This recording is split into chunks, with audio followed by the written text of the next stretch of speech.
Gostaria de ler com os senhores dois trechos desse livro, Inteligência Emocional, Teoria Revolucionária, que redefine o que é ser inteligente, de Daniel Goleman. Os senhores estão no Brasil sobre tudo, Deus sobre todos. Inscrevam-se no canal, compartilhem esse vídeo, assistam por favor também aos outros. O autor fala aqui de pessoas que adotam três estilos típicos para acompanhar e lidar com as próprias emoções. Página 72 do livro. Pessoas autoconscientes do seu estado de espírito no momento que ele ocorre. Essas pessoas, evidentemente, são sofisticadas no que diz respeito à vida emocional. A clareza que sentem suas emoções podem reforçar outros traços de personalidades. São autônomas e conscientes dos seus próprios limites, gozam de boa saúde psicológica e tendem a ter uma perspectiva positiva sobre a vida. Quando entram num estado de espírito negativo, não ficam ruminando, nem ficam obcecadas com isso. Podem sair dele mais rápido. Em suma, a vigilância as ajuda a administrar suas emoções. Antes da gente seguir para os dois outros tipos de pessoas, entre aspas, como cita o autor aqui, as outras são mergulhadas e resignadas. Mas antes da gente seguir, a gente está falando aqui sobre pessoas autoconscientes. Eu acho que é um estilo comum para esses autores de psicologia popular, de falar, existem pessoas que são assim, assado, e enumera as pessoas, elas fazem isso, elas fazem aquilo. Daí pode ocorrer o equívoco no leitor de falar, meu Deus, eu não sou assim, que pena, nossa, que seria tão bom ser assim. Eu acho que há uma confusão aqui na hora do autor se expressar, e não é só esse autor, mas são vários, que seria mais prático. Ele está citando uma outra pessoa aqui, um tal de Meyer, mas enfim, falou, existem três formas de lidar com o seu dia, com a sua situação, com a sua hora, com o acontecimento. A forma autoconsciente, a forma mergulhada e a forma resignada. Porque isso deixa claro para o autor, e a realidade é essa, que em cada dia, em cada hora, em cada momento, a senhora tem a opção de reagir dessas três formas. Então não existe isso, existem pessoas abençoadas com o dom divino da autoconsciência, outras são amaldiçoadas com a terrível falha de serem mergulhadas, e tem aquelas que têm a sina imutável de serem resignadas. Não. Em todas as situações nós temos opções de como seguir. Então nós podemos ser autoconscientes, acontece algo, as coisas estão se desenrolando, você passa a deliberadamente estar consciente de como está se sentindo, qual é o seu estado de espírito a respeito daquilo. Você faz a opção de claramente observar a sua emoção. Você faz a opção de não ficar obcecada com o que está acontecendo e não reagir daquilo de forma negativa. Você tem a opção de ser autoconsciente. Olha, está acontecendo isso está me fazendo sentir desta forma determinada. Eu vou parar, respirar fundo, fechar os olhos e ver se eu tenho algo a ganhar ou tenho algo a perder seguindo nesse fluxo. Tá? Da mesma forma, mergulhadas. São pessoas que muitas vezes, imersas em emoções, são incapazes de fugir dela, como que o humor tivesse assumido o controle das suas vidas. São instáveis, em consequência, pouco capazes de tentar escapar desse estado de espírito negativo. Muitas vezes se sentem esmagados emocionalmente descontrolados.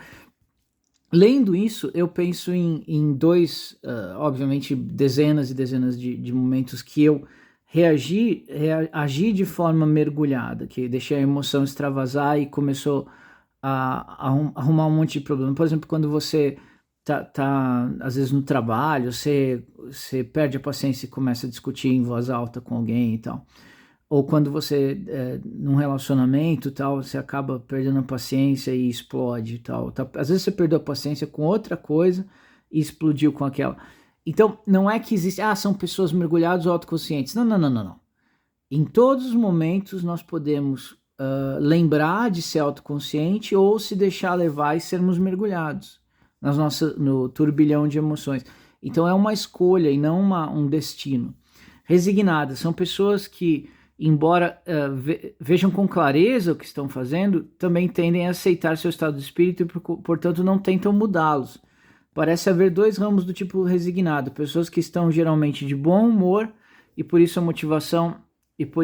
tem motivação para tentar mudar, tem pouca motivação para tentar mudar e apesar de verem com clareza seus estados emocionais, são suscetíveis ao mau estado de espírito e aceitam com deixa rolar, nada fazendo para mudar a da aflição que sentem. Então, eu enxergo de forma um pouco diferente aqui. Eu acho que o resignado que o autor fala é que ele já está um passo na direção de exercer a autoconsciência. Primeiro que eu não acredito que existem ou você é autoconsciente ou é mergulhado resignado. Não. Em cada coisa que acontecer na sua vida, em cada momento, você tem sempre essas três opções. Eu duvido que qualquer pessoa mergulhada, nenhuma única vez na vida, agiu de forma autoconsciente, escolhendo, peraí, agora eu vou puxar o freio aqui. Ou pelo menos foi resignada, percebeu que ia dar mal, não ia ser bom, ia dar um péssimo resultado, e falou, vamos embora. E tocou o barco assim mesmo. Não. Todas as vezes nós temos essas três opções. Então o resignado, eu vejo assim, ele já consegue dar aquele pause na situação a ponto de perceber, ele já não está totalmente sendo guiado pelo aquele turbilhão de emoções, mas ele ainda não conseguiu dar o pause completo a ponto de falar, não, vou desviar. Então, são três opções, senhores. Não é que são três tipos de pessoa e você é amaldiçoado de não ser autoconsciente, você nunca será. Não, a partir de amanhã, os senhores têm essas três opções. E, obviamente, é sempre melhor ser estratégico.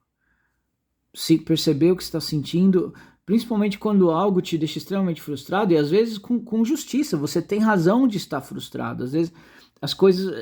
puxa, isso é tão injusto. Às vezes as coisas são injustas mesmo. Só que aquela dor vai te levar a explodir na hora que não podia, com a pessoa que não podia.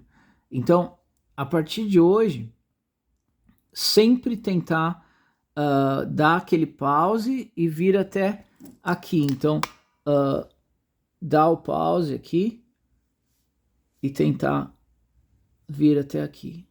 O máximo possível. Quanto mais estratégico o senhor e a senhora puder ser, só tem a ganhar. E daí o segundo trecho que eu acho que complementa bem é esse aqui. A mais poderosa forma de ouvir... Isso aqui é um capítulo sobre casamentos, mas isso vale para tudo na vida, senhores. A maior poderosa forma de ouvir não defensivamente, claro, é empatia. Ouvir de fato os sentimentos por trás do que está sendo dito. Como vimos no capítulo 7, um cônjuge, de fato, entrar na simpatia do outro, é preciso que as suas próprias reações emocionais se acalmem a um ponto de que ele fique suficientemente receptivo para refletir os sentimentos do outro. Até aqui fala cônjuge, mas entenda como interlocutor, qualquer pessoa. Sem essa sintonização emocional, o sentimento a respeito de um sentimento será equivocado. A empatia deteriora-se quando os nossos sentimentos são tão fortes que não permitem harmonização fisiológica, mas simplesmente passam por cima de tudo mais. Então perceba qual que é o segredo para nunca mais entrar em discussões absolutamente estúpidas e inúteis.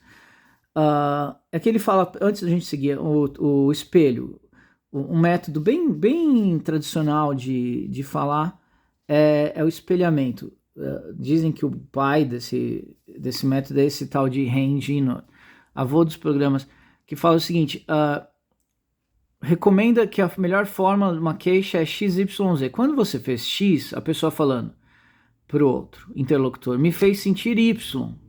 E eu preferi, em vez disso, que tivesse, ou fizesse, ou dissesse Z.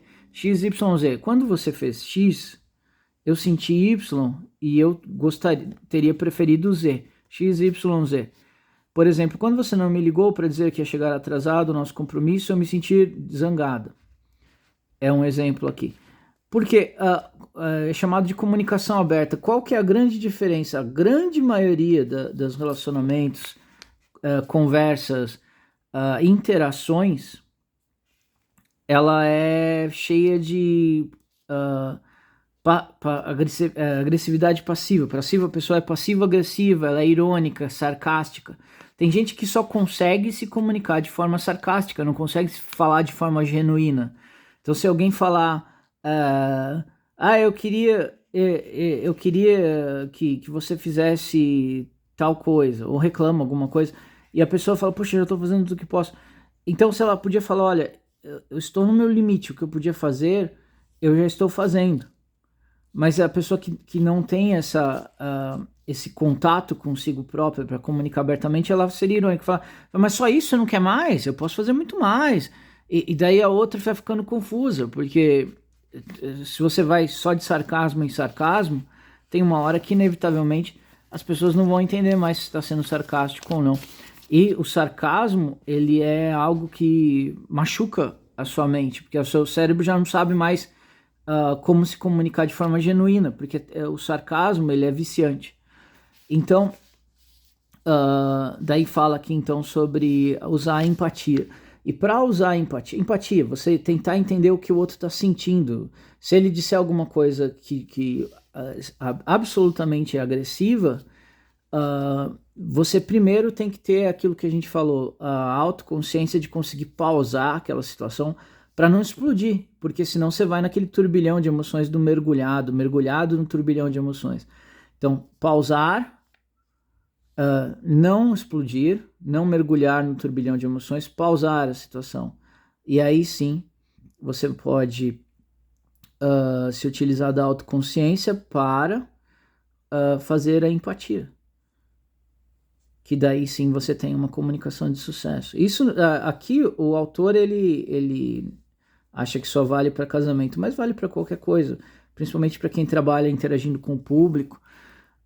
E daí os senhores vão falar assim, poxa, mas sempre eu que vou dar o braço a torcer, nunca ninguém vai me entender, sempre eu vou entender todo mundo.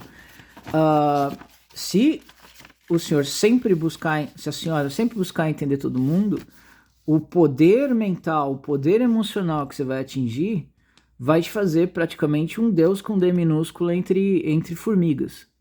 Porque ninguém tem. Todo mundo está sempre querendo exatamente ser compreendido e ninguém está buscando se compreender. Hoje mesmo tive um exemplo, eu entrei numa loja para comprar um acessório qualquer que eu precisava lá e a pessoa extremamente estúpida, me tratando super mal e tentando forçar para não fazer a venda mesmo, né? Obviamente, imagino que seja um funcionário, não seja um proprietário. E daí, por sorte, eu estava mais nessa fase autoconsciente. E daí eu, sempre por gentileza, muito obrigado e tal. Daí eu falei, no final, falei, Deus abençoe, bom trabalho. E a pessoa ficou um pouco chocada quando a interação acabou, porque ela falou, mas porque ela esperava realmente que o negócio explodisse, porque era o que ela estava fazendo. Ela jogou a pólvora, ela jogou o combustível, ela acendeu o isqueiro e daí não houve a explosão. A pessoa fica chocada, você vai embora, você torna a pessoa melhor, porque aquele choque vai fazer ela refletir. E você sai muito melhor, porque você sai com o poder da situação, que é realmente, como eu disse, você é um Deus com D minúsculo entre formigas. Porque então eu falo, os senhores perguntam para mim, quer dizer que eu nunca vou ser compreendido, eu vou sempre compreender todo mundo? Exato, esse é o objetivo. Nunca ser compreendido, espere nunca ser compreendido e busque sempre compreender. Esse é um exercício que eu acho que vale muito a pena a gente, a partir de hoje, fazê-lo. Mas percebam que fazendo dessa forma, assistam esse vídeo quantas vezes for necessário, fazendo nesses exatos passos, dessa exata forma, você está sempre saindo com o poder da interação. Não porque você quer mostrar que você é melhor que os outros. Não, porque você está agregando poder emocional à sua mente, à sua vida, ao seu caminho, para nós que somos cristãos, a nossa bagagem espiritual, o nosso crédito com os céus, cada vez aumentando mais. E não para fazer o mal, mas sempre fazer o bem. Porque você sempre sai das interações fazendo bem aos outros, fazendo bem a si mesmo, ajudando os outros a aprender e tendo aprendido cada vez mais. É difícil? É difícil sim. Mas lembre-se, sair do mergulhar, resignar e daí a autoconsciência. Então nunca mergulhar no turbilhão de emoções. Sempre pausar, que é o resignar, tal. Vou analisar, eu estou sentindo isso vai... E daí a autoconsciência. Então, os senhores estão no Brasil, sobretudo Deus, sobre todos. Espero que tenham gostado desse breve estudo e vejo vocês na próxima.